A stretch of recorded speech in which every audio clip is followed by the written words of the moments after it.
Life में ना अपने आप को अपग्रेड जरूर करोगे, अपने आप को एवरीडे कुछ ना कुछ लेके अपग्रेड जरूर करो। सिंपल, अगर आपका डिसिप्लिन है तो जी। आप उसके लिए अपने आप टाइम निकाल लेते हैं। डिसिप्लिन है ही कि आपने अपनी प्रायोरिटीज को किस टाइप से सेट करना है। यदि डिसिप्लिन आपकी आदत बन गया तो सक्सेस आपका किरदार बन जाती है।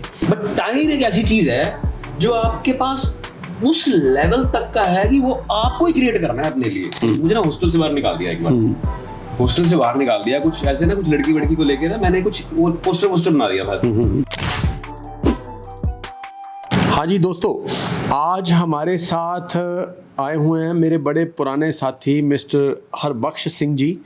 और जैसे आप इनकी फिज़ीक से देख के पता लग रहा है तो बहुत पुरानी बात है, जब हम लोग जिम में पहली बार मिले तो इनको तो मैंने सिर्फ एक्सरसाइज करते हुए देखा था। और इनके जैसे इनका एक और साथी था, उसका बंदे का तो मेरे को नाम नहीं ध्यान, पर इन दोनों को ना मैंने नाम जो रखा वो रखा चीता। तो जब मुझे इनका नंबर पता लगा तो मैंने इनका नंबर नोट किया, मिस्टर हरबख्श चीता। और इनको तो बड़े दिनों बाद जाके मैंने बताया कि मैंने आपका नाम चीता रखा हुआ था। और जो चीता रखने के पीछे कई और वजह भी थी, जो उन्हीं दिनों में जो अपने मोदी साहब ने जो 8 चीते छोड़े थे, जो पता नहीं कौन से कंट्री से लाकर, मंगोलिया शायद है ना, हाँ, तो वहाँ से ला के इंडिया में चीते छोड़े थे। तो जब मैं इनसे पहली बार बात कर रहा था कि मैंने इनको कहा कि मैंने कहा जी वो जो मोदी साहब के छोड़े चीतों में से 2 चीते कम हैं, तो वो शायद अपने जिम में आ गए।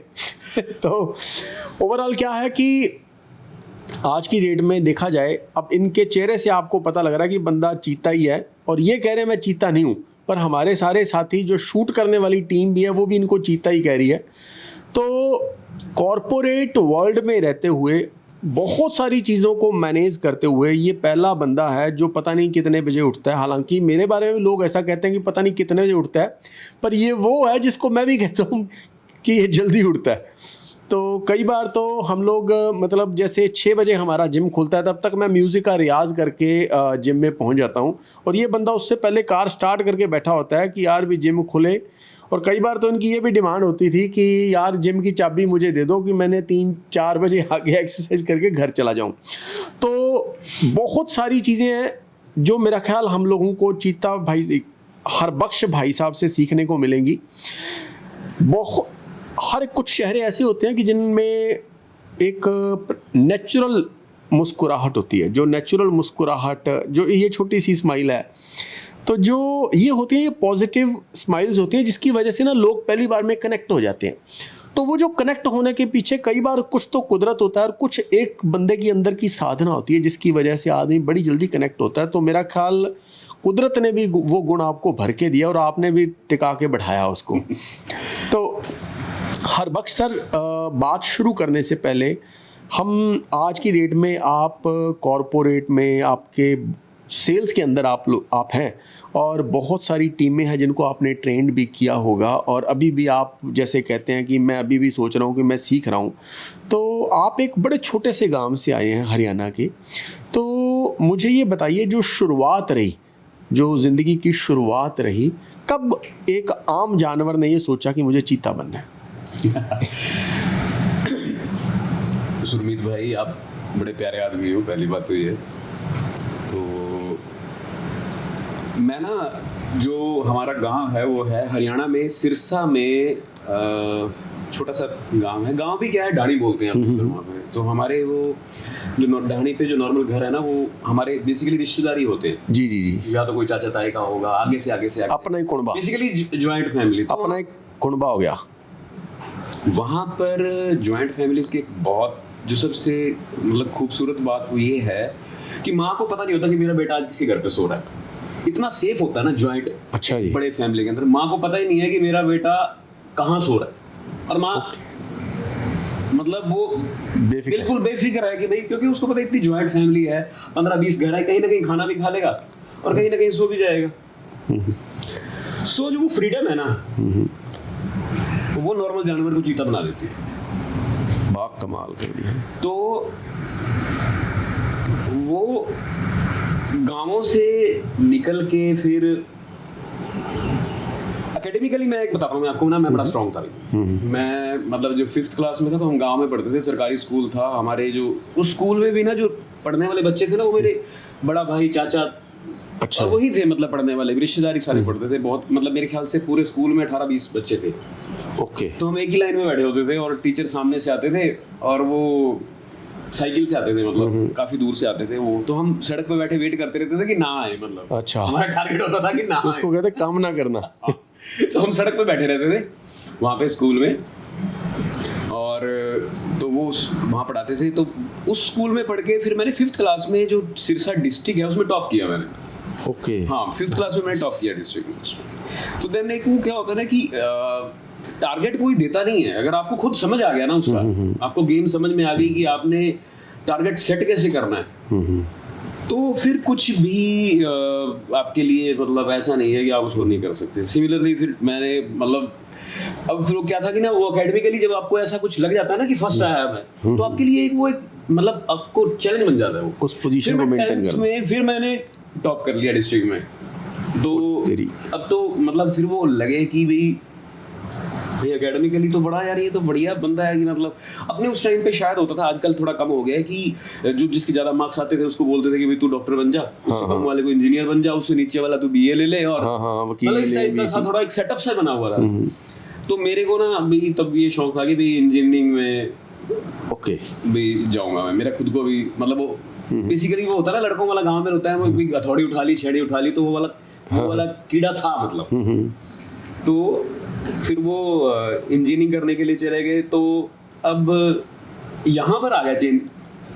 तो मैं एकेडमिकली स्ट्रांग था, हाँ मैं बदमाश बहुत था, बहुत ज्यादा बदमाश, आप सोच भी नहीं सकते, मतलब मैं इस लेवल का मतलब ना शरारती था। वैसे तो आपके चेहरे से ही पता लग रहा है छिपी हुई बदमाशी, मतलब बिलीव मी, मतलब आज तक ऐसी ऐसी शरारतें हैं जो आज तक भी लोगों को नहीं पता जो मैं कर चुका हूँ। अच्छा। मतलब छोटे होते की बात कर रहा हूँ मैं, जो मैं करके आऊंगा बताया नहीं किसी को, क्योंकि मुझे पता था। तो फिर बदमाशी का किस्से तो सुना दो बीच में। तो जैसे एक बार ना क्या हुआ कि हमारे ना घर पे ना क्या हुआ कि डैडी ना कुछ काम कर रहे थे बिजली का, तो ना उनके बाय चांस ना वो तार गलत दूसरी जैसे नेगेटिव पॉजिटिव को टच करती तो आग से निकलती है ना, तो वो ऐसे करके कुछ हुआ। तो मेरे को लगा यार ये बड़ा मजा आया ये। तो मैं कहा यार ये डैडी के साथ तो नहीं करूंगा, जो नहीं होंगे घर में तो करता हूँ। तो मैंने पता नहीं क्या मेरे दिमाग में आया कि जैसे जो ये प्लग लगा होता है ना, प्लग लगा होता है इसमें 2 छेद होते हैं, तो मैंने तार ऐसे एक डाल के ना दोनों साइड डाल के ना और ऑन कर दी पूरे घर के तोड़। वो आज तक मेरे घर में नहीं पता उसको किसने किया था, और आज तक वो सोचते हैं कि बिजली वाला भी ऐसी तैसी करके गया था। अच्छा, ये पुलिस वाला वो केस है जिसका मुजरिम कोई है ही नहीं यार, शरारती बहुत था मैं। और फिर इंजीनियरिंग में जाके ना मुझे पता नहीं क्या हुआ कि मेरे को शौक लग गया कि भाई मैंने ना स्टेज करना। ओके। मेरे को ना स्टेज मतलब कि लग गया। तो और पहली बारी ना मेरे को प्ले करने के लिए लेके गए बनारस हिंदू यूनिवर्सिटी, बहुत मतलब वहाँ का थिएटर है ना, बहुत मतलब वर्ल्ड की फेमस थिएटर है ना, उसमें से टॉप में है। मुझे इतना याद है कि उस टाइम पे जो प्लेस चल रहे थे ना वहाँ पे अनुपम खेर भी पैनल में थे। ओके। तो मुझे प्ले करने के लिए ले गए, और लेके क्या गए, मैं उस टाइम पे मेरा खुद का मन नहीं था, मेरे को सीनियर पकड़ के ले गए। अच्छा। कहते ये लड़का एक्चुअली मैं थोड़ा था भी छोटा सा, थोड़ा ना गोल मटोल सा ही था मतलब मैं, तो कहते कि यार ये ठीक है, इसको किसी भी रोल में लड़की का रोल भी दे देंगे कोई चल जाएगा, मतलब इसको कुछ भी कर देंगे चला लेगा ये, ठीक है। तो मेरे को ले गए वो साथ में, कहते तेरे को प्ले में रोल देगा।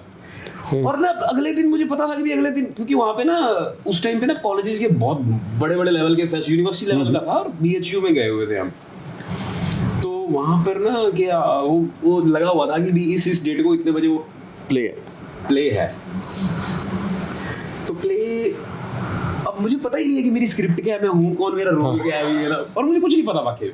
ओके। मुझे पता ही नहीं है कि मतलब मैं इतना पता कि मैं प्ले में हूँ, और इंजीनियरिंग कॉलेज में भाई ऐसा होता है कि आप अपने सीनियर को सवाल नहीं करते, कॉर्पोरेट में आप अपने बॉस को सवाल कर लेते, इंजीनियरिंग कॉलेज में सीनियर को आज के डेट में थोड़ा कल्चर चेंज हो गया है जी।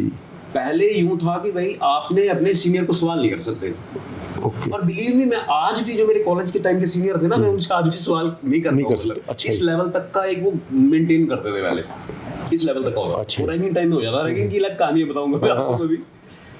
तो मैं आपसे क्या पूछूं, कहते तेरा रोल है बस, तू है तो पता लग जाएगा तेरे को ऐसे। मैंने फिर मेरे को ना शाम के टाइम पे हम जहाँ हॉस्टल में किसी रुके हुए थे, किसी हॉस्टल में जगह देते थे इस रुकने के लिए, तो हम रुके हुए थे ना वहाँ पे, तो सबके कॉस्ट्यूम आ रहे थे। सबके कॉस्ट्यूम आ रहे हैं, मैं फिर देख रहा हूँ कि मेरा कॉस्ट्यूम कहाँ है, मेरा कॉस्ट्यूम कहाँ है। मैं फिर सीनियर के बाद मैं कहा सर मेरा स्टोरी तो पता नहीं मुझे, कॉस्ट्यूम तो दे दो, मैं मेरा रोल है कल। कहते कोई कॉस्ट्यूम नहीं है तेरा। मैं क्या हुआ? कहते तेरा ना गरीब किसान का रोल है। मेरा कॉस्ट्यूम, कहते गाली लेके बोला मेरे को, कहते गरीब किसान के पास कौन सा कॉस्ट्यूम होता है भाई, तेरा रोल है ये। और बिलीव भी वहां पे ना ठंड का टाइम था, मैं कच्चे में वो रोल किया जाके वहां पे, क्योंकि कॉस्ट्यूम तो था ही नहीं। मैंने कहा तेरा कोई डायलॉग, कहते गरीब किसान को डायलॉग, कौन सा डायलॉग तेरा यार, तेरे को अदालत में तेरी गवाही है, तू तेरा रोल हुआ है, तू आगे खड़ा हो गया, तू कुछ बोल नहीं हूँ। तो वो मेरा पहला रोल था, लेकिन मेरे को ना उससे भाई स्टेज का कीड़ा छिड़ गया। फिर मैंने ना मतलब उस टाइम पे अपने रीजनल लेवल पे काफी प्लेस वगैरह करता था, और मेरे को ना जो करते करते फिर हमारा कॉलेज था, वहाँ पे बहुत ज़्यादा वो उस टाइम पे प्लेसमेंट बहुत हुआ था, तो जॉब में आ गए। जॉब में आने के बाद देन बस ऐसे ही, इसके बाद मैं नहीं आपकी शरारतों से ना मुझे खुद को एक चीज़ याद आ गई कि हम ट्यूशन पढ़ते थे। ट्यूशन पढ़ने के लिए 5-7 जैसे स्टूडेंट होते थे, तो ट्यूशन भी ऐसे होती थी ना जिसमें प्रोफेसर समझाते रहते थे। पहले बीच में समझाने लगे थे, पूरा सब्जेक्ट समझाने लगे। हम 3-4 लड़के 3-4 लड़कियां बैठे हुए थे, और मैं भी ऐसे ही था। अभी जो फीस तो दे देता था, पर मेरे दिमाग में शरारतें रहती थी। तो प्रोफेसर जो थे उनका वहाँ कोट भी पीछे, जैसे छोटी सी जगह पे पढ़ाते थे तो कोट भी वहीं टंगा हुआ था। तो प्रोफेसर बीड़ी भी पीते थे। तो क्या हुआ कि जब वो पढ़ा रहे थे, पढ़ाने के बाद क्या होता था, जब वो सारा का सारा जैसे पूरा समझा दिया, पूरी थ्योरम समझा दी, उसके बाद ना पढ़ाते पढ़ाते यूँ कर लेते थे, यूँ हाथ करते थे, तो कोई लड़की या लड़का उनके हाथ में पेन पकड़ाया था कि अब ये लिखेंगे। तो हुआ क्या कि जैसे सारी बातें करके जैसे ही उन्होंने हाथ यूँ किया, तो मेरा हाथ उनके वहाँ गया, उसमें बीड़ी का बंडल था, मैंने उठा के उनके हाथ में रख दिया बीड़ी का बंडल।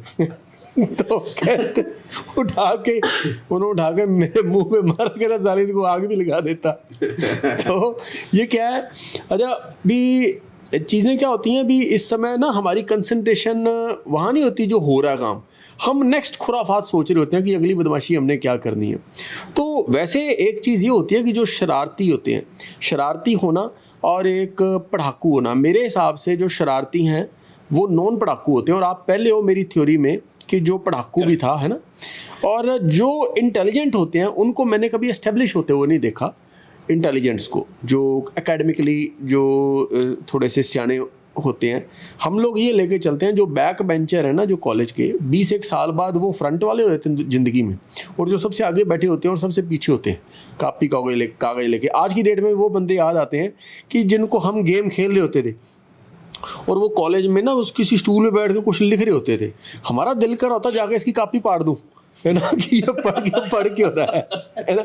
अच्छा, ये लग रहा था कि यार हम जैसे बैठे हुए हैं, ये साला पता नहीं कहाँ निकल जाएगा। तो ये जो दौर है, मेरा ख्याल आपकी ज़िंदगी में बड़ा, मेरा इस पे ना मेरे को बड़ी तगड़ी स्कीम थी इसमें, जो मैंने पहले सीख ली थी। स्कीम क्या थी कि मैं ना तब भी जब मैं मतलब 7th 8th 9th क्लास में था ना, तो मैं 3 साढ़े 3 4 बजे उठना शुरू कर दिया मैंने, तब से ही स्कीम तब की है। तो मैंने क्या करना, 3 साढ़े 3 बजे उठना, और फिर मैंने अपना होमवर्क जो उस दिन का करने वाला है ना, वो सारा होमवर्क अपना किया, सारा का सारा टिच बिल्कुल करके ना, आधा पौना घंटा अपना सोए और स्कूल चले जाना, और सारा दिन जो क्लास के सबसे निकम्मे बच्चे थे ना उनके साथ रहना, सारा दिन निकम्मे। मतलब मैं आपको शायद एक बार मैंने पहले भी जिक्र किया होगा, वो ना भाई मेरे साथ में 10वीं में ऐसे लड़के थे जो मेरे पक्के दोस्त हैं, उनकी 10वीं अभी भी पास नहीं हुई है यार। उनकी 10वीं अभी भी पास नहीं है। पहले ना हरियाणा में ये भी था बोर्ड में कि ना, अगर आप कुछ था ऐसा था कि हरियाणा बोर्ड में था कि अगर आपके 2 सब्जेक्ट में से आप फेल हो गए, वो शायद मैथ या कुछ एक इंग्लिश पता नहीं ऐसा कुछ था, या हिंदी था, वो नहीं होना चाहिए। अगर उसमें फेल हो गए ना, तो आपको अगली क्लास में चढ़ा देंगे, उसमें आप फेल गिने जाओगे लाइफ टाइम। अच्छा, ये तो बहुत सारे ऐसे तो हैं जो कई सब्जेक्ट्स में जो जिनकी 10वीं पास नहीं है, तो वो मेरे दोस्त थे। अब उनको लगता था कि यार ये बंदा भी सारा दिन हमारे साथ खेलता, सारा दिन। और वो गांव में जो वो हरकतें भी कहते, तलियां पकड़नी, ये करना, पक्षी पकड़ने, ये चिड़ियां पकड़नी, मतलब ऐसे वाली हरकतें, इधर उधर निकल जाना, मतलब घूमने निकल जाना, मतलब तो वो करना। लेकिन क्योंकि वो 3.5 वाली जो हरकत थी ना, जो उसमें सारा कवर अप कर लेता था मैं। तो सेम आज भी मैं कवर अप कर रहा हूँ। आप जो कह रहे हो ना कि, तो मुझे कई बार ये लगता है कि अगर आपने कुछ अलग करना है तो आपके पास रिसोर्सेज होने चाहिए। करेक्ट? जी जी रिसोर्सेज चाहिए। रिसोर्सेज में पैसे की लिमिटेशन है, पैसे की लिमिटेशन है, बट टाइम एक ऐसी चीज है जो आपके पास उस लेवल तक का है कि वो आपको ही क्रिएट करना है अपने लिए। तो अगर आप आधा घंटा पौना घंटा रोज ऐड करके, महीने में 2.5 दिन अपनी लाइफ में ऐड करके, साल में 1 महीना ऐड कर रहे हो ना, तो आप लोगों से 1 महीना आगे चल रहे हो।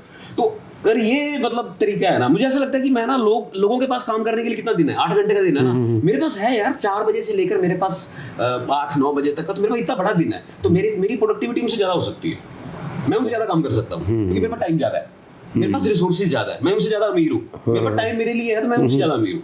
मुझे मतलब तो इसको बेस लेके जो काम करने का तरीका है ना, और आई थिंक मतलब आप कहीं ना कहीं एग्री करोगे इस पे कि आप अपनी लाइफ को खुद अब कमांड करने लग गए ना, आपने अपनी, तो उसके बाद तो फिर मोक्ष है भाई। बहुत बढ़िया, कुछ नहीं। बहुत बढ़िया। ये जो छोटी सी चीज़ है ना, जो इतनी बड़ी है, जो ये मेरे को समझ। अच्छा, एक मैं आपसे और चीज़ें पूछना चाहूँगा कि जैसे मैंने, ये वो चीज़ें हैं जो आम दुनिया को नहीं पता ना, जब आप वर्कआउट भी करते हैं, देखो देख के पता लगता है कि आप भी पहलवान हो, तगड़े वाले, है ना, वैसे तो आप एथलीट लगते ही हो, तो जो कुछ टेक्निक्स हैं जो आप यूज़ करते हो, जो दौड़ते टाइम या कुछ कोई भी वर्कआउट करते हैं, तो जिसमें मेरा ख्याल वो आप रेस्पिरेशन से वो एनर्जी क्रिएट करते हो, तो वो थोड़ा सा जो खास चीज़ है, तो वो भी अपने को पूछनी चाहिए, रेस्पिरेशन से एनर्जी कैसे क्रिएट। हाँ, करेक्ट। वो बेसिकली उसको काफ़ी लोग रिलेट कर पाएंगे। 2 चीज़ें हैं। मैं पहली बात तो ये है कि जो ये फिटनेस, मेरे ख्याल से अगर मैं फिटनेस की कोई परिभाषा पूछे, डेफिनेशन पूछो, तो मैं कहूँगा फिटनेस भाई आप you are feeling happy under your own skin, तो आप फिट हो। मोटे हो, छोटे हो, लंबे हो, आड़े तिरछे जैसे भी हो, डजंट मैटर। पहली बात तो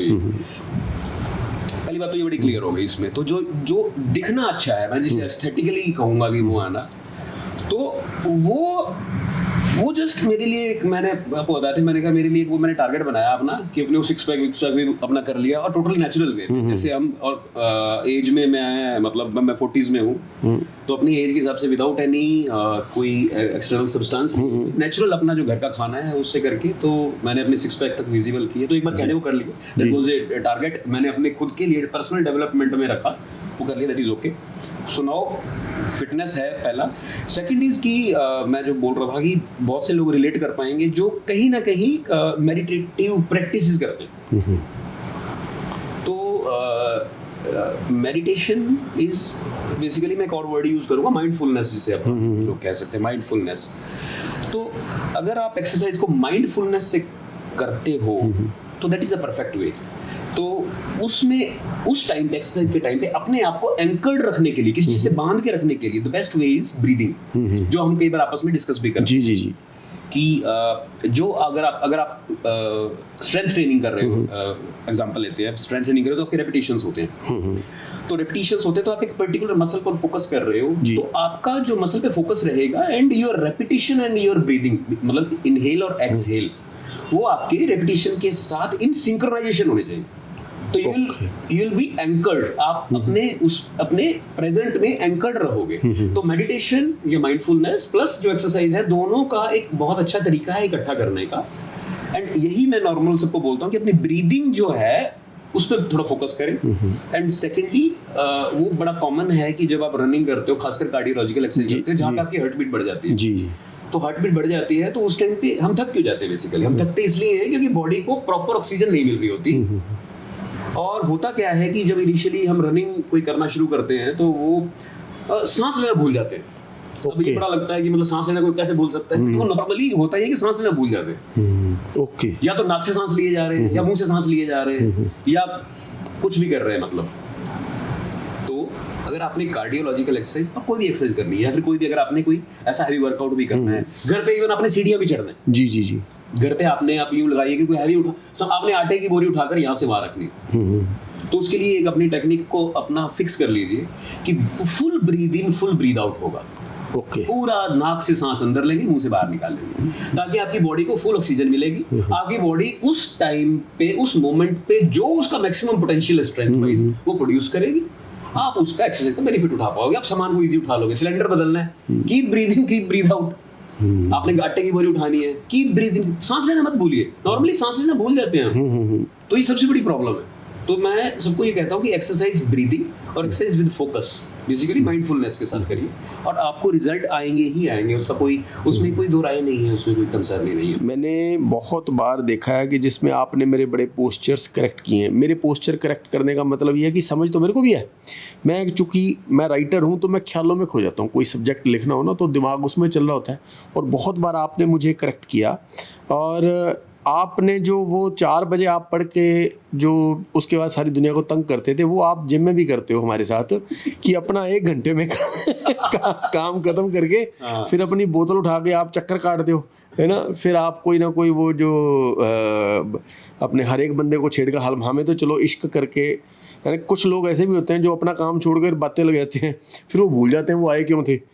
सर आपको एक बात बताऊँ मैं, कोई मेरे से पूछे ना कि भाई इंजीनियरिंग कॉलेज में ना जो पढ़ते हैं खासकर, या मतलब जो प्रोफेशनल कोर्सेज करते हैं, तो उनसे ना वो इंटरव्यू के लिए ना एक क्वेश्चन की बहुत तैयारी करते हैं। क्योंकि इंटरव्यू का पहला क्वेश्चन होता है भाई कि टेल मी, या बोलेंगे आपसे आप about yourself, Sumeet tell me something about yourself. सबसे दुनिया का गंदा क्वेश्चन है, क्योंकि इसका कोई जवाब ही नहीं। 3 साल तो मैं तैयारी करता हूँ, मुझे नहीं पता लगा जवाब क्या है। क्योंकि आप शुरुआत करोगे मेरा नाम ये है, मैं यहाँ पैदा हुआ, मैंने ये करा, मैंने वो करा, ये मेरी हॉबीज है, ये स्ट्रेंथ है, ये है।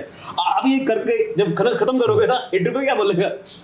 बस इतना बोलेगा बस।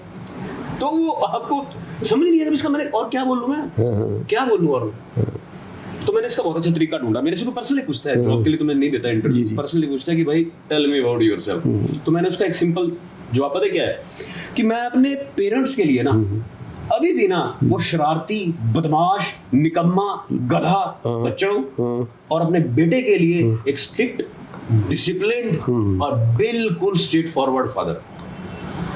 बहुत बढ़िया। तो ये इस पूरे में ना सारी लाइफ कवर हो जाती है।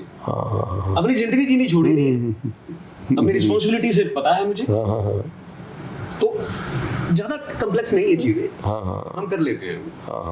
वैसे जो जितने आपने बताया, पर मैंने एक चीज़ और देखी है कि जब आप कोई भी वर्कआउट करते हैं तो मेरे को ये चीज़ भी जानने में आई कि आपने जितना वेट भी आप उठाते हो वो सारी की सारी चीज़ें नोट करते जाते हो। हम तो ऐसे हैं, जैसे मतलब मैं अपनी बात बताता हूँ। मान लीजिए मैंने आपके साथ अभी बातचीत की है ना, ये रिकॉर्ड होकर एक डाटे में आ गई, एक डाटा बनकर आ गई। मैं शायद उस डाटा को भी नहीं देखता, मैं सोचता हूँ कि जो मैंने कर दिया होगा, मैंने आगे क्या करना है उसकी तैयारी में लग जाता हूँ। जो सॉरी आपको मैं पर जो आप करते हो हर एक चीज़ को मैनेज करके रखना, तो इसके पहले आपने हमें ये बताना है भी आप क्या क्या चीज़ें करके रखते हो, और फिर आपने ये बताना है भी इसका फ़ायदा क्या है आम दुनिया को।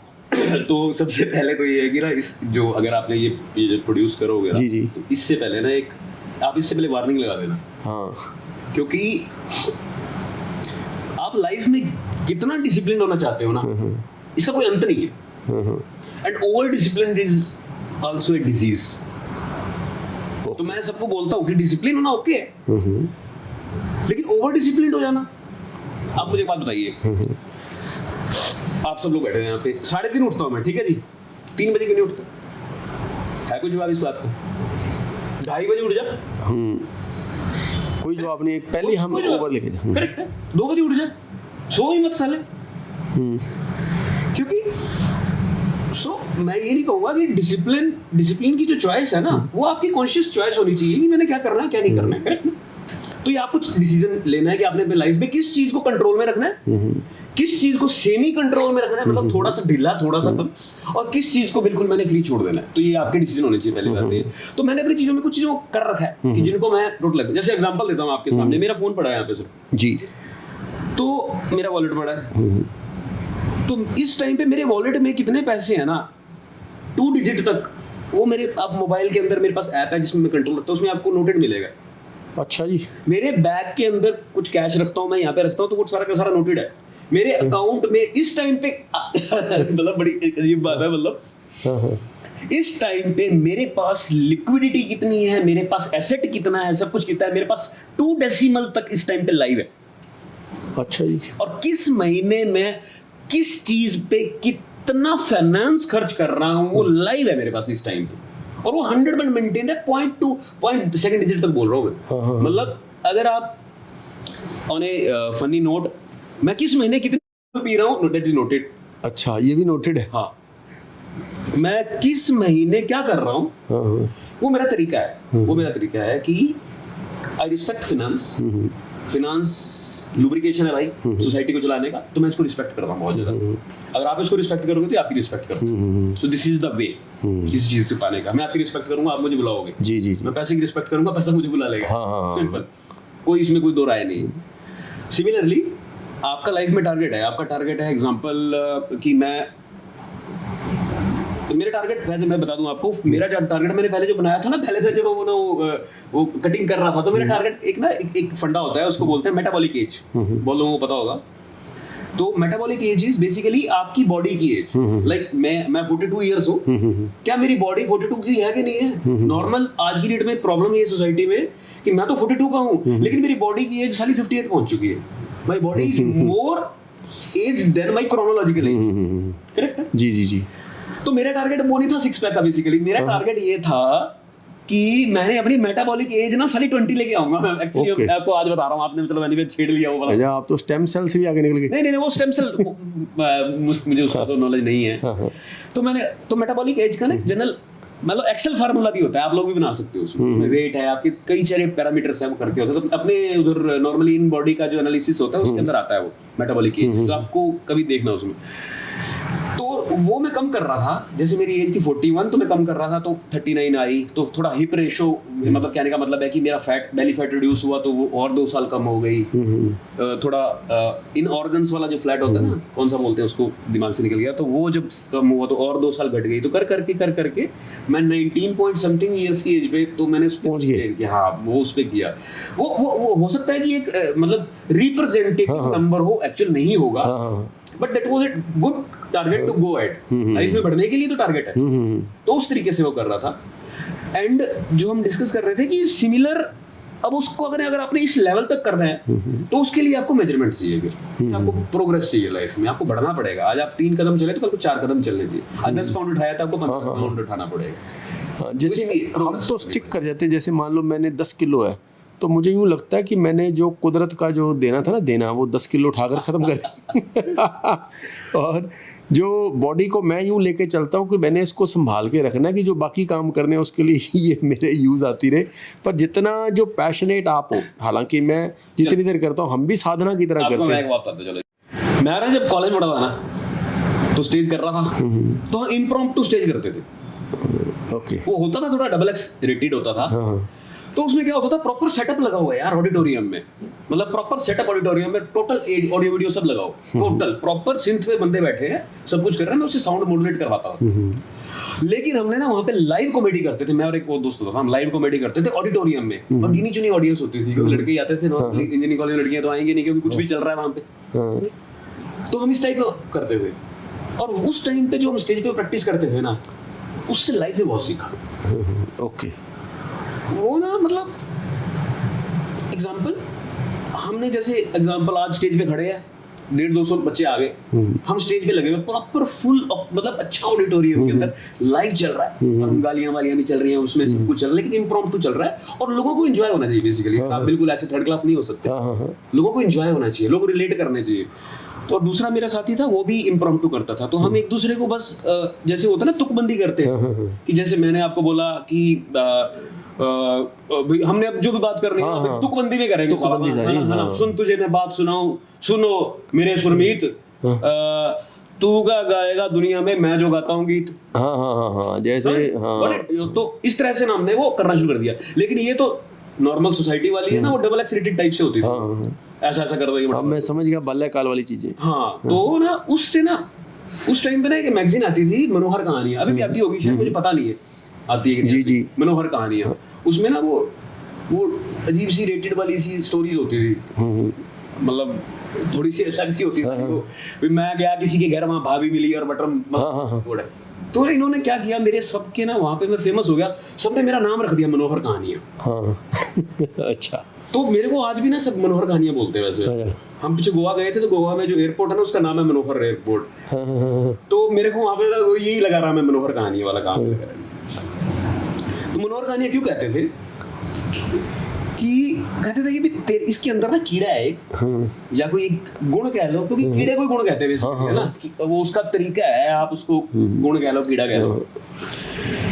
तो वो भाई कहते थे कि कोई एक बात है, कोई भी एक चीज है, मतलब एग्जाम्पल वो ठंडे पानी की बोतल पड़ी है, ये हरबख्श सिंह को बोलो कि भी अभी सुरमीत भाई को कन्विंस करवाना है कि ठंडे पानी की बोतल नहीं पीनी, तो जिंदगी में भाई सुरमीत ठंडे पानी की बोतल नहीं पिएगा, इस तरीके से कन्विंस कर देगा उसके पीछे, कहानियां बना बना के ऐसी कहानियां बना देगा।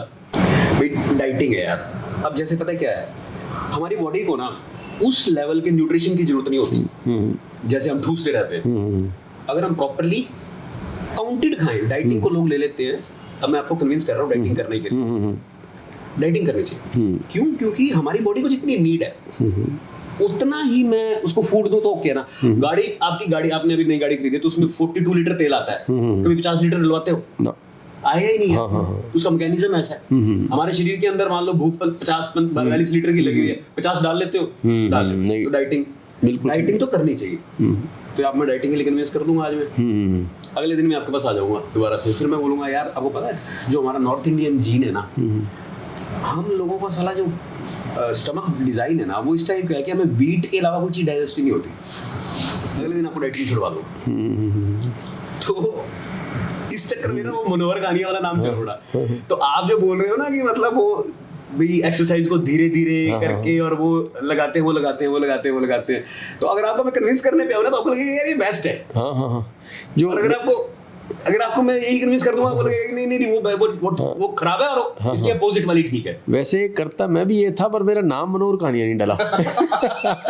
जैसे मैंने जैसे एक बंदे ने मेरे को कहा, कहता भी यार ये कूड़ा है, यहाँ कूड़े की वजह से जो मच्छर है। मैं कहा यार तेरा दिमाग खराब है, कूड़े की वजह से मच्छर है। मैं कहा कूड़े में कूड़े की बदबू की वजह से मच्छर मर जाते हैं। तो कहता अच्छा, कहता इसकी वजह से मर जाते हैं। कहता फिर थोड़ी देर में वो मान गया, और फिर थोड़ी देर फिर मैंने उसको कहा, मैं कहा बेवकूफ़, मैं कहा कूड़े में तो मच्छर पैदा होते हैं, तो वो उसमें मान गया। तो ये क्या है, हमें यूँ लग रहा होता था अच्छा इसके लिए भी आपको शिकार ढूंढने पड़ते हैं उस तरह के कि जो आपकी बात मानने के लिए तैयार हो जाते हैं। आपकी ना मच्छर वाली बात में एक बात सुना दूं। हाँ। एक लड़का था मेरा, मैं इकट्ठे रहते थे, हमें ना मुझे ना हॉस्टल से बाहर निकाल दिया एक बार। हॉस्टल से बाहर निकाल दिया, कुछ ऐसे ना कुछ लड़की को लेके ना मैंने कुछ वो पोस्टर बना दिया था, फाइन आर्ट्स का कुछ बना था, कुछ था, मैंने वो लड़की को लेके बना दिया, तो मुझे हॉस्टल से बाहर निकाल दिया। तो ना हम कहीं रहते थे, कहीं रूम रेंट पे लेके, तो हमारे साथ एक लड़का था, वो साला बहुत थ्योरेटिकल था लाइफ में, मतलब वो हर चीज के पीछे थ्योरी लगाता था। तो अब हमारे पास मतलब गर्मियों से का टाइम था, फरीदाबाद में रहते थे हम वहाँ पे, तो मच्छर आ गए कमरे में। तो उस बंदे ने ना मच्छरों को लेके दिमाग लगाया। उसने क्या किया, जैसे मान लो मच्छर, जैसे भाई बैठा, भाई वहाँ मच्छर आ गए, तो भाई के ऊपर की लाइट जल रही है, तो मच्छर वहाँ पे बिन बना रहे थे। तो वो कहता, उसने दिमाग लगाया, कहता कि मैं काम करूंगा, वो लाइट बंद कर दूंगा, ये वाली लाइट ऑन कर दूंगा, ठीक है, तो मच्छर वहां से इधर आ जाएंगे, फिर मैं ये बंद करूंगा, आगे वाली कर दूंगा, फिर मच्छर वहां से वहां चले जाएंगे, फिर मैं धीरे धीरे करता हूँ गेट की तरफ ले जाऊंगा, और फिर बार वाली लगा के ना, और मच्छर निकाल के दरवाजा लगा दूंगा अंदर करके। तो भाई गजब लोग होते हैं, मतलब उस बंदे ने ना यार मच्छरों को, हमने कहा यार तू तो मच्छरों को जैसे घोड़ा चलाता, तू मच्छरों को उस तरीके से चलाने लग गया। क्रिएटिविटी लोगों में भरी पड़ी है। ये आपको मेरे को याद था एग्जाम्पल,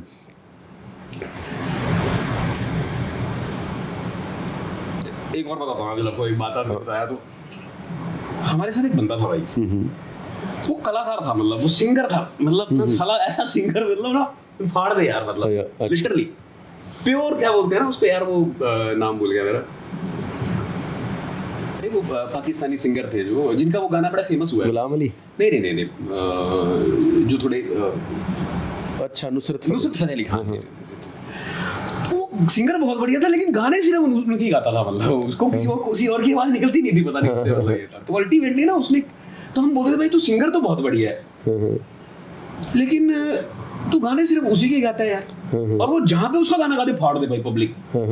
कई बार ऐसा होता था कि जो इंजीनियरिंग कॉलेज के फेस्टिवल्स वगैरह होते हैं ना, क्राउड 10,000 लोग हैं, मेन सेलिब्रिटी आने से पहले ना उसको चढ़ा देते हैं उसको, तो संभाल लेता था ना, उतरने नहीं देता था। तो उसने ना प्रैक्टिस करी क्या बोलते हैं एक गाने की, वो था गाना, ये गाना हिट हुआ था अपने टाइम पे, तड़प तड़प के इस दिल से आह निकलती रही। उसने ना वो गाना सीख लिया, भाई नाम नहीं दूंगा उसका बंदे का यार, तो उसने ना वो गाना सीख लिया। वो नुसरत फतेह अली खान भूल गया वो गाना सीखने के बाद। उसको एक टाइम में ना एक ही गाना आता था। अच्छा, उसने ना भाई वो क्या कर, उसने ना फिर वो नुसरत फतेह अली खान भूल गया वो, और उसने ना वो तड़प तड़प के गाना शुरू कर दिया। अब वो जहां भी जाए वो तड़प तड़प के गा दे, तड़प तड़प के गाए तो भाई लोग तड़पा देता था, मतलब लिटरली तड़पा देता था वो, फाड़ देता था उसको। उसके अलावा कोई और गाना गा दो, उससे आज तक नहीं गाया गया। तो रिसेंटली मैंने उससे पूछा, मैं कहा अब आजकल कौन सा गाना चल रहा है तो जो गाता है, कहता है तड़प तड़प में भी नहीं निकलता, कुछ नहीं निकलता। तो ऐसे मतलब मैं वो बताऊं कि मतलब लाइव एग्जांपल है मेरा, और उस गाने को वो गा रहा है ना वो, तो शायद जो ओरिजिनल तड़प तड़प की किसने गाया मुझे नहीं पता, जिसने भी गाया, तो वो भी एक बार सोचे यार भाई, मतलब ये मेरा ही है यार, मतलब मेरे से भी बेटर वर्जन इसने निकाला है। ये तो यानी कि वो ये हो गया, अभी उसमें एक ही कैसेट डलती है, दूसरी नहीं डलती जब। लेकिन कैसेट उसमें डालने के लिए प्लेयर भी नहीं था उसमें, वो कैसेट अंदर ही इनबिल्ट थी उसकी। आपको जरूर बताना चाहूँगा कि लाइफ में ना जो एक सबके लिए मेरे है, मतलब मैं उसको ट्रुथफुली बोल रहा हूँ, ऐसा नहीं है कि ऐसे यहाँ पे रिकॉर्ड करने के लिए बोल रहा हूँ, आप सबको भी, आप भी उसका पार्ट ही हो उसको बोल, कि ना अपने आप को अपग्रेड जरूर करो कभी, अपने आप को एवरी डे कुछ ना कुछ लेके अपग्रेड जरूर कर लो, कुछ ना कुछ एक शब्द सीख लो दिन में, एक दिन में, लेकिन कल मतलब संडे को कल जो आप होंगे ना आज से बेटर होने चाहिए, अपग्रेड कर लो। बुक्स पढ़ सकते हो तो उससे बढ़िया कोई नहीं है, मतलब अगर मैं बोलूँ तो कोई तरीका नहीं है, क्योंकि आज और एक और बड़ा एक मिथ है, वो मैं मतलब जरूर बताना चाहूंगा कि लोगों को आजकल एक बहुत बड़ा मिथ हो गया है। आप उनसे बोलोगे ना कि आप बुक्स पढ़ते हो, कोई नॉलेज लेते हो, तो बोलते हैं हाँ मैं लेता हूँ। क्या लेता हूँ? शॉर्ट्स देखता हूँ। ये बहुत बड़ा एक प्रॉब्लम हो गई है, ये इतने एडिक्टिव होते हैं ना, आप उनके एडिक्शन में घुसते जाओगे, आपको लगेगा कि आप देख रहे हो, लेकिन वो आप नहीं देख रहे हो, आपको दिखाया जा रहा है, तो वो मत करो। आपको जो बेसिकली इंफॉर्मेशन चाहिए, नॉलेज चाहिए, आप उसकी उसका लिटरेचर, उसकी बुक्स पढ़ रहे हो। तो ये एक मेरा सबसे इम्पोर्टेंट है। दो बुक्स मैं अपनी, एक मैं जरूर कहना चाहूँगा जो मैंने मतलब मेरे को भी रिकमेंड की है किसी हमारे लेक्चरर थे उनके, तो मैं हर मतलब बंदे को कहूँगा, एक तो माइट भी आपने सुना होगा, एक है जो एक लाइफ चेंजिंग बुक है, और नेक्स्ट वाली बोलने से पहले मैं आपको चैलेंज भी दूंगा, एक चैलेंज मैं आपको करता हूँ उसमें। ये बुक है कि what to say when you talk to yourself. Okay, आपने क्या बोलना है जब आपने खुद से बात करनी है, तो क्योंकि जब हम लोग जिस दिन से पैदा हो जाते हैं ना, हम इतना ना सुनते हैं ना कि हमें हाँ बोलना भूल जाते हैं। बच्चा अगर थोड़ा सा भी चलना शुरू करता है, छोटा सा ना, तो पेरेंट्स पहले गिर जाएगा, पकड़ो, बाहर जाना है, नहीं बाहर नहीं जाना है, ये हो जाएगा, मैं ये करना है, नहीं ये नहीं करना, वो करेंगे। और ना हम कई बारी ना मैं भी एज ए फादर कई बारी अनकॉन्शियसली हम भी बच्चे को बोल देते हैं, ओ यार तू रहने दे, तेरे से नहीं होगा।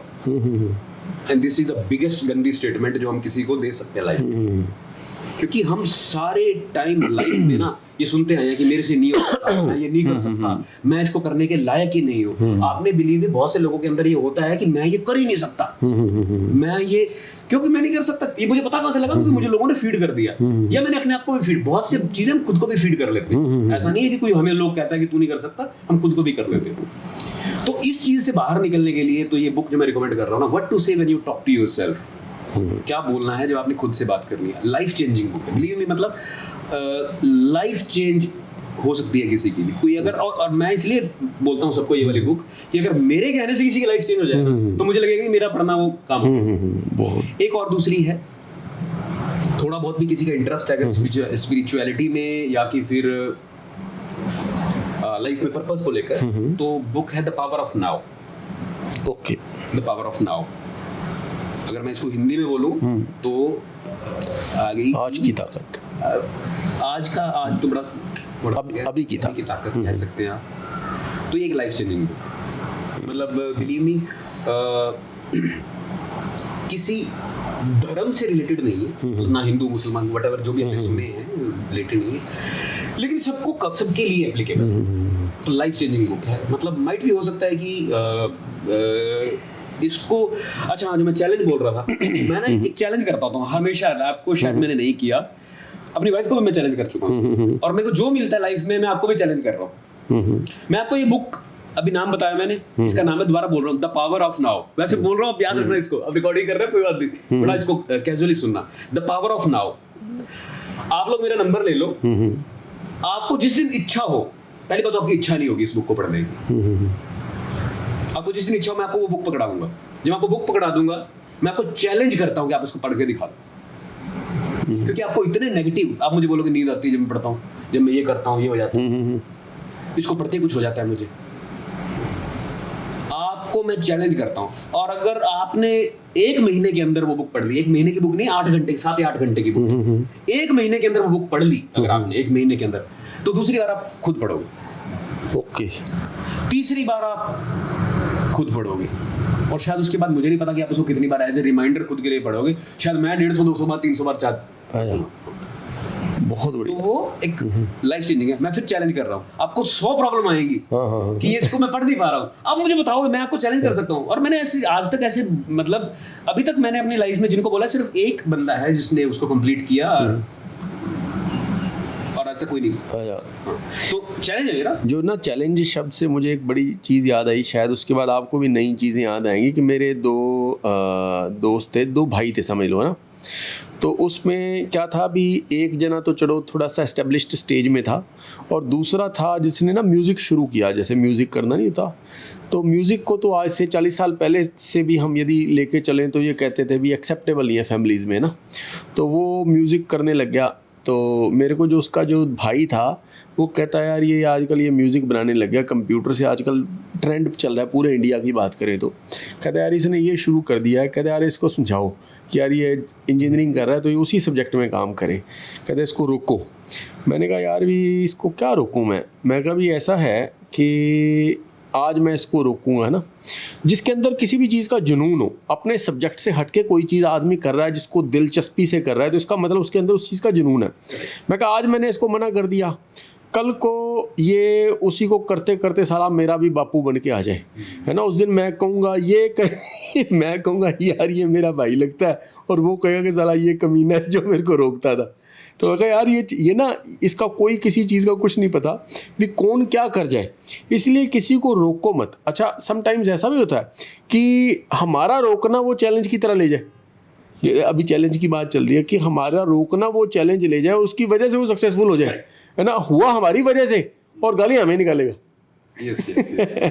तो ये क्या है, ये चलो आपने बहुत खूबसूरत बताया भी। रोकना इज बेसिकली, अगर उसको अपन टेक्निकली तोड़ते हैं इसको रोकने को, तो रोकना is basically motivation, negative kind of motivation. हाँ। लाइक अगर मैं कहीं किसी जगह जाने लगा हूँ, तो मैं इस चीज से लेके डर रहा हूँ कि वहां पे ऐसा हो सकता है, तो उसको मैं प्रिपेयर हो रहा हूँ, तो मैं एक मोटिवेशन में कर रहा हूँ, negative kind of, similar to रोकना। मुझे कोई रोक रहा है तो दिस इज ए मोटिवेशन। अब तो मैं करके दिखाऊं। ये इसी को हम जो चैलेंज शब्द इसी के लिए आता है ना, बंदा कहता है इसको करके दिखाएंगे। अच्छा बहुत सारी जो सक्सेस है ना, गरीब आदमियों में सक्सेस की होती है। हम गरीबों में से निकले हुए हैं। गरीबों के पास क्योंकि सबसे पहली तो उनके अंदर भूख इतनी होती है, और उनको हर पल ताकतवरों ने चैलेंज किया होता है, ताकतवरों ने उनको ये महसूस करवाया होता है कि तू खाली है और हम भरे हुए हैं, और वो भरने के लिए शुरुआत करता है, और उसके बाद उसकी जो शुरुआत है वो जहरी हो जाती है। तो वो कंपटीशन करता करता चैलेंज को उसको लेता मेरा ख्याल वो इस स्टेज पे आ जाता है कि यदि उनसे भी आगे निकल जाता है। हम लोगों के टाइम पे यदि स्कूल की बात करें तो जितने भी ताकतवर लड़के थे, जो अमीर थे, जो 20, मैं कल परसों मैं अपने कुछ स्कूल के दोस्तों को भी मिला, तो उसमें से मैंने कहा यार कमीनों, जो कुछ चॉकलेटें हमने खुद नहीं खाई थी ना ज़िंदगी में, वो तुम लड़कियों को गिफ्ट करते थे रोज। उनके पास पैसे होते थे, तो वो मतलब मैंने ज़िंदगी में कभी चॉकलेट नहीं खाई थी। मैंने पेस्ट्री कॉमिक्स में पढ़ा था, पेस्ट्री होती है, मुझे पता नहीं था पेस्ट्री किसको कहते हैं। बाद में पता लगा कि पेस्ट्री एक केक के हिस्से को, कटे हुए को कहते हैं। हमें केक भी नहीं मिले थे कभी।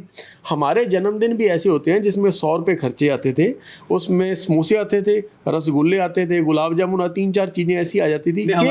नूडल्स आने लग गए थे। आप थोड़ी अपग्रेडेड हो गए ना। तो जब हम लोग जो चीज़ें देखी नहीं, हमने उनका पीछा किया। कई बार कॉमिक्स पढ़ते थे, वो कहते थे भी यार इसमें उसकी कोई उसने जब खोला बच्चे ने तो उसमें पेस्ट्री निकली, उसको पता लगा कि उसकी मम्मी ने उसके जन्मदिन के लिए डाली। मैं अपनी मम्मी से पूछता था अभी पेस्ट्री किसको कहते हैं, उसको भी नहीं पता था, कहते पेस्ट्री किसको कहते हैं। तो बाज़ार में जा के पूछते, जब पेस्ट्री पता लगी तो फिर बाद में सस्ते लोगों ने भी पेस्ट्री बनानी शुरू कर दी, भी 100 रुपये के अंदर। फिर हम लोगों ने मिठाई की जगह पेस्ट्रियाँ देनी शुरू कर दी, क्योंकि पेस्ट्री के लिए क्रेज खुद के अंदर इतना ज़्यादा था। हमारे कई रिश्तेदार बड़े परेशान हो गए, 3-4 साल हमने दिवाली में मिठाई की जगह पेस्ट्रियाँ बांटी हैं। तो ये क्या है कि ये पेस्ट्री या ये चीज़ें वो हैं जिन्होंने हमें हर पल चैलेंज किया। रसगुल्ले जब हम खाने लगते तो हमें एक मिलता था, हम सोचते थे पता नहीं इतने पैसे कब होंगे जब भरपेट खाएंगे। तो ये चीज़ें एक गरीब आदमी को हर पल चैलेंज करती हुई आती हैं, जिसकी वजह से वो साला जहरी हो जाता है। तो और ये जो चैलेंज शब्द है, इसी से अब आपने कह दिया कि ये वाली किताब पढ़ के दिखाओ, ये हमारे जितने साथी हैं इनके अंदर भी आग लगी पड़ी होगी जाती, आज किताब पढ़ के कल सुबह अपडेट कर देंगे। बिलीव मी, अगर आपने वो पढ़ ली तो आप दोबारा मेरे से कांटेक्ट करोगे, आप दोबारा मुझे मिलोगे। अगर आपने वो पढ़ी, आप मुझे किसी से पूछने की जरूरत नहीं है कि आपने पढ़ी कि नहीं पढ़ी, क्योंकि जिस दिन आप पढ़ लोगे आप मुझे मिलोगे, उस दिन खुद आओगे मेरे पास। उस दिन इनकी शक्लें बदली होंगी कि आज पढ़ कर आया, मिलोगे। और उस टाइम पे ना मतलब हम, और जिस दिन तुम मिलोगे ना उस दिन मुझे, तो आप मुझसे बात नहीं करोगे उससे। अच्छा, तो नहीं, उस दिन इनको अपने शब्द महंगे लगने लग जाएंगे कि यार खराब नहीं करने। आप मेरे पास आओगे, आप पूछोगे, नंबर ले लोगे, बात करोगे, मेरे से मिलोगे, लेकिन आप कोई बात नहीं करोगे। बहुत बढ़िया। अब हर बख्श भाई, चीता भाई, अब हम लोग आगे लेके चलते हैं। जैसे अभी जो चीज़ें आपके तजुर्बे की चीज़ों में से हम कुछ और भी चीज़ें जाते हैं। जैसे आज तक आपका करियर, जब एक कोई भी मार्केटिंग वाला है ना, यदि चीयरिंग हो, इसका मतलब क्या है कि उसकी मार्केटिंग या उससे नब्ज समझ आ गया कि मार्केटिंग कहते किसको है, बेचना भी और बेचने के लिए लोगों को तैयार करना भी। तो लोगों को तैयार करना के तहत आपके पास भी यंगस्टर्स बहुत आते होंगे जो काम की तलाश में आते हैं। यदि बात करें तो लोग कहते हैं कि काम नहीं है और कंपनियां कहती हैं काम करने वाले बंदे नहीं है ना। तो जो यंगस्टर्स आते हैं, आप जो आज का यूथ है, या उसमें आप किस चीज़ को ऑब्जर्व करते हैं कि जो उसमें इम्प्रूवमेंट की ज़रूरत है, पर उनको खुद को पता होने के बाद भी नहीं पता कि ये चीज़ें मेरे में कमी है जिसकी वजह से मुझे चुना नहीं जा रहा? देखो, पहली बात तो ये है कि जो अभी यूथ, जो एजुकेटेड यूथ की बात करूँगा मैं जी, जो नए आ रहे हैं, तो पहली बात तो नॉलेज तो है उनके पास, नॉलेज है।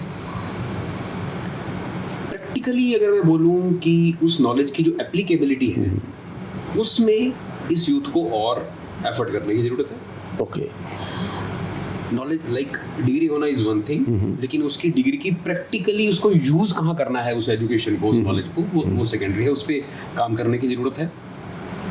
एंड जो जिस टाइप से अभी सोसाइटी का या कि फिर हमारा इकोनॉमी का जो फ्यूचर चल रहा है, तो पहली बात तो ये है कि जो यूथ है इसके लिए तो अपॉर्चुनिटीज़ है ना, वो आप यूँ लगाइए कि मतलब हमारे टाइम से अगर कंपेयर करें तो बहुत ज़्यादा अपॉर्चुनिटीज़ है इनके पास, बहुत ज़्यादा अपॉर्चुनिटी है। सो एवरी ईयर मैं मतलब मेरे पास ट्रेनीज़, कुछ नए जो इंजीनियरिंग ग्रेजुएट्स होते हैं, मैं उनको मेरे पास आते हैं ट्रेनिंग करने के लिए। तो उनसे एंड ट्रेनिंग जो हम पहले भी शायद डिस्कस कर रहे थे कि ट्रेनिंग करना इज बिगेस्ट लर्निंग आपके लिए, क्योंकि जब आप किसी को ट्रेन कर रहे होते हो ना, तो उससे बढ़िया लर्निंग कोई होती नहीं है, क्योंकि आपके लिए तो एक रिवीजन भी, रिफ्रेशर भी होता है, और एंड सेकेंडली आप क्योंकि आपने किसी को सिखाना है तो आप उसको उससे पहले खुद आपकी इच्छा होती है सीखने की। हाँ। तो ये तो एक बहुत अच्छा है। हाँ, लेकिन कई बारी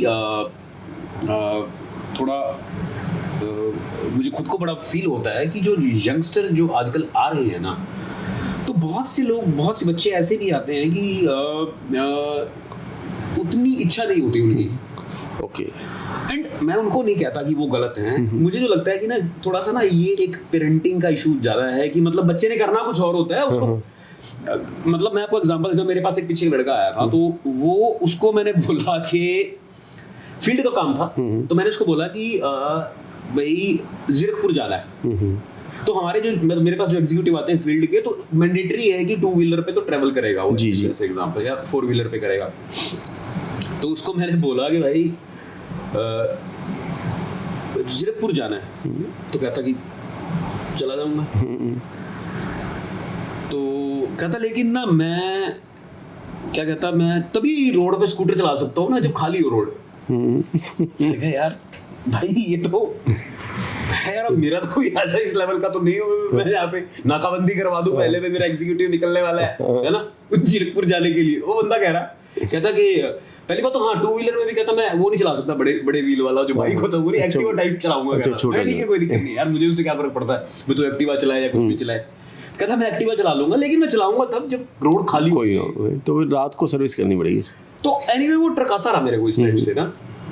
एंड फिर मैंने एक दिन उसको ना प्यार से ना, एक दिन ना मैंने उसको बुला लिया, तो मैंने उसको बोला बेटा तू सच बता यार, तू झंझट कहता यार मैंने ना काम ही नहीं करना था ये वाला जिसमें मैं आ गया। तब उसने साफ मुंह में बोल पड़ा गया था, कहता मैंने सर ये काम ही नहीं करना था, मेरा ये था ही नहीं काम। अच्छा। मैंने उसको बोला बेटा तू छोड़, तू यहाँ अपना भी टाइम खराब कर रहा है, मेरा भी कर रहा है, छोड़ क्या करना चाहता है। एंड समहाउ वो उसके बाद में उसने फिर मास्टर्स की है और जो उसको चाहिए था उस जॉब में चला गया। बहुत बढ़िया, अभी है मेरे टच में है वो। नहीं बहुत बढ़िया। मैं ना अभी आपको एक किस्सा सुनाता हूँ बड़ा, जो हम लोगों के पास भी कई बार लड़के आते हैं जो कैपेबल हैं, और अब जैसे बहुत सारे लड़के तो ऐसे हो गए कि जो पैकेज से कंपेयर करते हैं। हम लोग सुनते हैं ना आईटी में ये पैकेज मिल गया वो मिल गया, वो अपनी कैपेबिलिटी तो जानते नहीं है और पैकेज से कंपेयर करने लगते हैं। अभी हमारे पास कल परसों एक 24 साल का लड़का आया होगा जिसको 3 साल का एक्सपीरियंस था, ठीक है जी, 3 साल का एक्सपीरियंस था,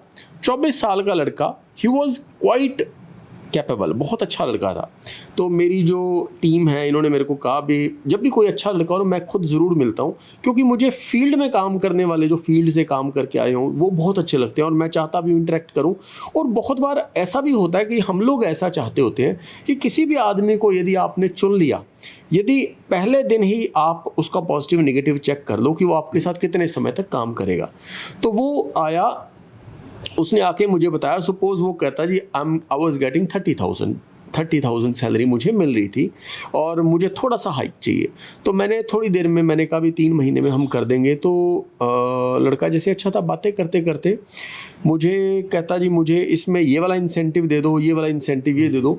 मेरा क्या काम है, मेरा ना एक अलग तरीका है। जब हम लोग एक टाइम था जब हम बार्गेनिंग करते थे, यदि 30 वाली चीज़ को 20 की खरीदने की कोशिश करते थे, 15 की खरीदने की कोशिश करते थे। आज की डेट में हम मुंह मांगे रेट पे खरीदते हैं ताकि मुंह मांगा काम में कमी ना हो। मैं बहुत बार लड़कों से पूछता हूँ कि तुम्हारे खर्चे क्या हैं। कई कुछ होते हैं जो एवरेज होते हैं, वो कहते हैं मैंने मम्मी को पैसे इतने देने हैं, पापा को इतने भेजने हैं, घर पे खाने के लिए भेजने हैं, उसके बाद अपना खर्चा निकालना है। तो मैं सारा खर्चा लिखवा लेता हूँ। मतलब कई बार तो ऐसा हुआ है कि 20 वाले आदमी को हमने 30 में रखा कि ऊपर वाले 10 के लिए बदमाशी करेगा या कुछ पार्ट टाइम करने की कोशिश करेगा। तो उस लड़के को मैंने पूछा भी तू चाहता कितना है, उसने लिख दिया कि मुझे इतना हाइक चाहिए। उसने खुद ने लिख कर साइन कर दिया मुझे ये पैसे मिल जाए, इतना इतना इंसेंटिव मुझे मिल जाए, तो ये सारा इंसेंटिव मुझे मिल जाए। तो मैंने कहा भी चलो ठीक है ये डन है। मैंने साइन करके पेपर अपनी HR वाली को दे दिया। और क्या हुआ कि सारी शर्तें वो कहता जी मैं 3 दिनों में वहाँ से जहाँ मैं हूँ, या 3 दिनों में या 4 दिनों में वहाँ से करके फाइनल आपके पास आ जाऊँगा। 1 हफ्ते के बाद उस लड़के का फ़ोन आया होगा मेरी HR वाली के पास। तो मैंने उसको ये कह रखा था कि जब भी आए, हम लास्ट जब कॉल आती है ना, हम सीधा सेलेक्ट नहीं करते हैं। वैसे हमने कहा हुआ था कि तुम 4 दिनों में आ जाना। तो 7 दिनों बाद उसका फ़ोन आया। 7 दिनों बाद फ़ोन आने के बाद मैंने उस लड़के से पूछा, तो मैंने कहा यार तू 7 दिनों बाद तू फ़ोन क्यों कर रहा है? कहता सर सही बात तो ये है कि वहाँ से तो मैंने 3-4 दिनों में छोड़ दिया था। कहता मैंने ना 2-3 कंपनीज और थी ऑप्शन में, तो मैं उनके साथ भी बार्गेनिंग कर रहा था भी, जो चीज़ मुझे समझ आ गई और मेरे को लगा कि यार फिर आप ही बेटर ऑप्शन हो। मैं कहा यार बेटा अब देखो इतनी देर में, इससे पहले क्या था मैं दिल खोल कर दे रहा था और इस स्टेज में अंदर मुझे यूँ लगा कि जैसे साला कोई स्वयंवर रचा हुआ कि हमें चुना जाएगा, है ना। तो मैंने क्या किया, मैंने कहा बेटा ऐसा भी तू लेट हो गया, 4 दिनों के अंदर हम लोगों ने दूसरा बंदा अपॉइंट कर लिया। We waited for you for 4 days, उसके बाद लड़का अपॉइंट कर लिया। मैं कहा तू उन्हीं कंपनीज में से किसी को हाँ कह दे। अब देखो इतनी सी चीज़ थी। हम लोग जो खुद तैयार करते हैं, हम लोग अपने आप में, हमारी ट्रेनिंग वाला यदि लड़का यदि लड़की हो, यहाँ से कोई जाए ना तो उसको 1.5 गुना सैलरी के ऊपर भी लोग रख लेते हैं, क्योंकि हमारी ट्रेनिंग बहुत सख्त है। और उस लड़के को जिसकी मैंने सारी चीज़ें मान ली, उसके बाद भी वो तलाश कर रहा है कि जैसे ये तो बिल्कुल वैसे होगा कि ब्रह्मा की 20 साल तपस्या की, ब्रह्मा प्रकट हुए, हमें ये नहीं पता मांगना क्या। तो जो ये क्या है, एनालिसिस होना बहुत जरूरी है। लोग ये सोचते हैं कि शायद मेरी सोच या मेरी मेहनत से ज्यादा मुझे मिलेगा, वो नहीं। यदि कोई गलती से 30 वाले को 40 में खरीद लिया ना किसी ने, तो 3 महीने के अंदर अंदर उसको निकाल देगा, तो वो वापस कहाँ जाके 20 में ही आएगा। तो ये लोगों को इतनी सी गलतफहमी रहती है, मैं कुछ दिन जो मैं ज़िंदगी के लिए इस चीज़ को लेके नकाब को पहन के निकल जाऊंगा, पर जबकि रियलिटी क्या है, हमको पागल थोड़ी है। और होता क्या है, जब आप स्टेप वाइज किसी चीज़ में जाते हो ना, यदि आप पहली सीढ़ी पे हो, सीधा आप छत पे छलांग मार दोगे तो जस्टिफाई नहीं कर पाता। और बच्चे को भी ये समझने की ज़रूरत है कि यदि आप कम उम्र के अंदर, जब ना कुछ अच्छे बच्चे होते हैं ना, तो उनके इंटरव्यू में जो कंपनी वाले हैं ना, कुछ वक्त ज़्यादा लगाते हैं। उनको कईयों को यूँ लगने लग जाता है कि शायद हम हैं ही इतने ज़्यादा इंपॉर्टेंट कि हमें वक्त ज़्यादा दिया जा रहा है, कि ये कीमत लगाने के लिए हमारे पास बैठे। जबकि हम लोग कीमत तो पहले 1 मिनट में ख़त्म कर देते हैं। हम ये देख रहे होते हैं कि इसकी छाती में दम कितना है और इसको हम कितनी ऊंची तक उड़ा सकते हैं। तो ये क्या है, ये इट्स द यूथ, कि जिसमें हमें कई बार इस तरह का, और कई बार ऐसे बहुत अच्छे बच्चे भी आते हैं जिसको हम इमीडिएटली बिठा ही लेते हैं कि वो जाना ही नहीं चाहिए। और बहुत बार मतलब अलग अलग, इट्स कलरफुल। सोहर बख्श जी, एक बहुत खूबसूरत मुलाकात रही आपके साथ। जैसे एक गांव से शुरू करके आज की डेट में आप 2-3 स्टेट्स में हेड कर रहे हैं अपनी कंपनी के अंदर। इवन इसके बाद भी एक्स्ट्रा चीज़ें भी आप बहुत सी कर रहे हैं जो हम लोग रोज़ करते हुए आपको देखते हैं। अराउंड 50, 60, 70 पीपल की जो टीम है जिसको आप मैनेज करते हैं।